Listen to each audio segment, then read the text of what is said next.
e fui para iniciativa privada. Lá desenvolvi carreira na área de RH, na área jurídica também, assessoria jurídica. Depois fui trabalhar numa outra multinacional, aí assumi um cargo de chefia nessa multinacional.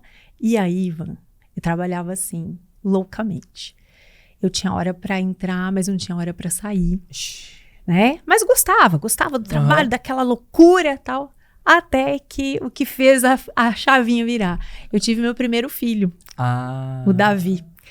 E quando o Davi nasceu, aí aquela correria de iniciativa privada de viaja pra cá, viaja pra lá, aquela loucura que até era boa, né? Na juventude, sem filhos, aquilo começou a realmente ser um problema pra mim. Eu falava, gente, e eu vou falar uma coisa pra você, Ivan.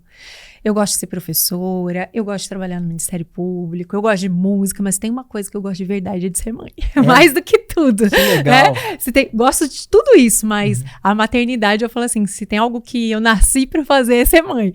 E quando meu filho nasceu, eu falei, gente, eu não posso continuar nessa loucura. Eu preciso ter qualidade de vida, eu preciso ter tempo para ele. E comecei aí a pensar no que minha mãe lá atrás me dizia. Filha, presta concurso, por conta da estabilidade, né? E da qualidade de vida mesmo, a flexibilidade. E pensei, bom, vou fazer isso. E aí, pensando em fazer isso, fico grávida da minha segunda filha.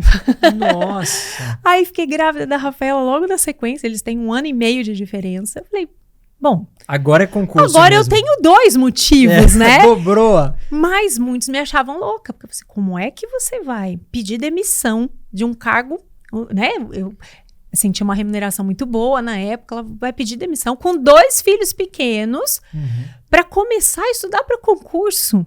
Algo que, assim, quando alguém começa a estudar para concurso, a gente sempre pensa assim, mas você tem certeza? Não é carta marcada, não é isso, não é aquilo. E tomei essa decisão. Juntamente com meu marido, a gente conversou muito sobre isso. Falei, olha, pro bem da nossa família, resolvi fazer isso. Então, eu realmente saí da iniciativa privada.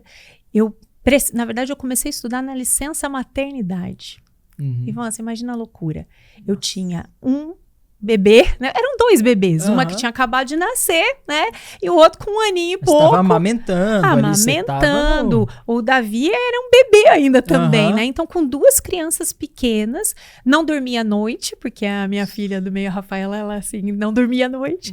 Então, era uma loucura. E eu falei assim, bom, mas é agora.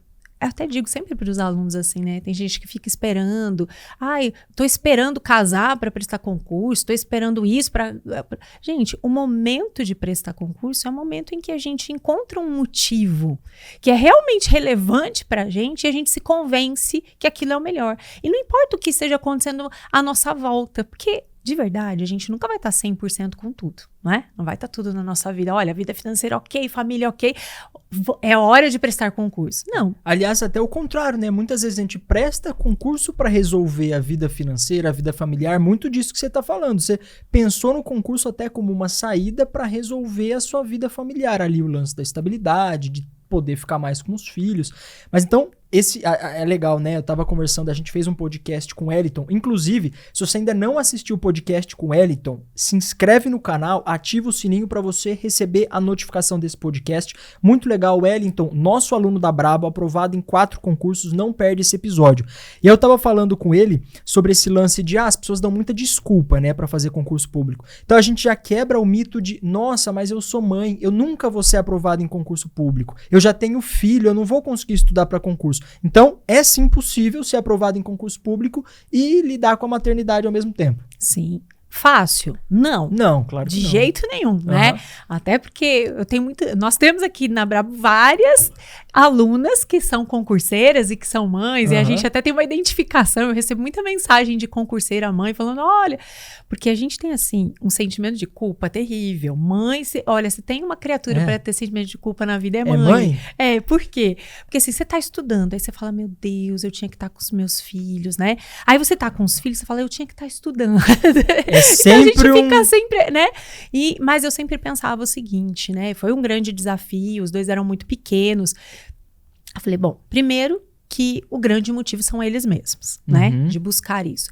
E desde pequenininho tinha 1 ano e pouco, eu já falava com ele. Lógico que o entendimento dele ali, né, era curto nesse sentido, mas eu falava, olha, mamãe vai estudar agora, mas é bom pra gente. Sempre dizendo, é bom pra gente, né? Para que eles pudessem respeitar a hora disso tudo.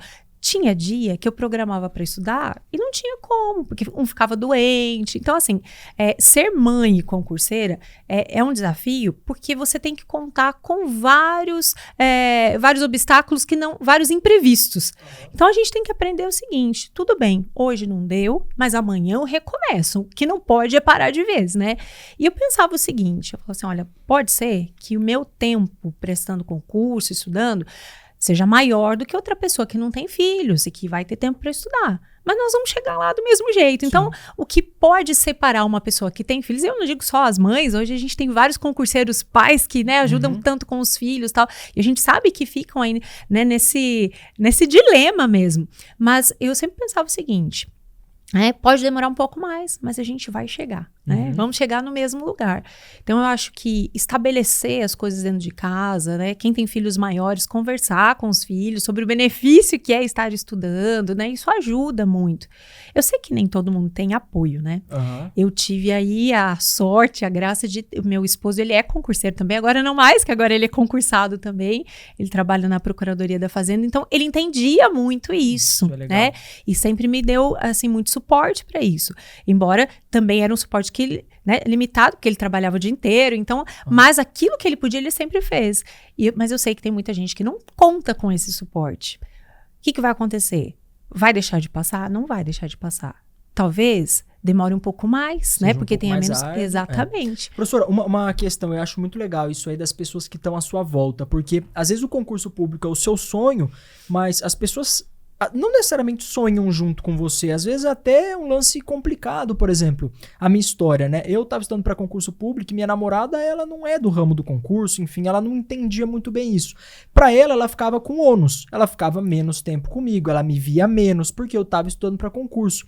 Então, qual é a importância? Aí aqui fica uma pergunta, né? As pessoas que estão à sua volta, como ajudar, como, digamos assim, fazer com que elas comprem também o seu sonho? Como que você conversaria com as pessoas que estão ao seu redor? Tipo, seu marido é concurseiro e virou concursado, beleza. Agora, e para quem não tem o marido assim, o que você faria? Você contaria para as pessoas ao seu redor que você tá nesse projeto? Eu sempre pensei isso. Eu conto pra galera ou não conto? Eu fico só ali, putz, quietinho. Pra minha família eu contei. Mas e, por exemplo, os amigos? Contar ou não contar que tá estudando? Esse eu acho que é um dilema pesado. É um dilema. Assim, eu tinha essa facilidade com meu esposo e minha mãe até, né, por também ser funcionária pública. Então, assim, pro núcleo familiar, Ivan, eu contei e expliquei direitinho a situação, né?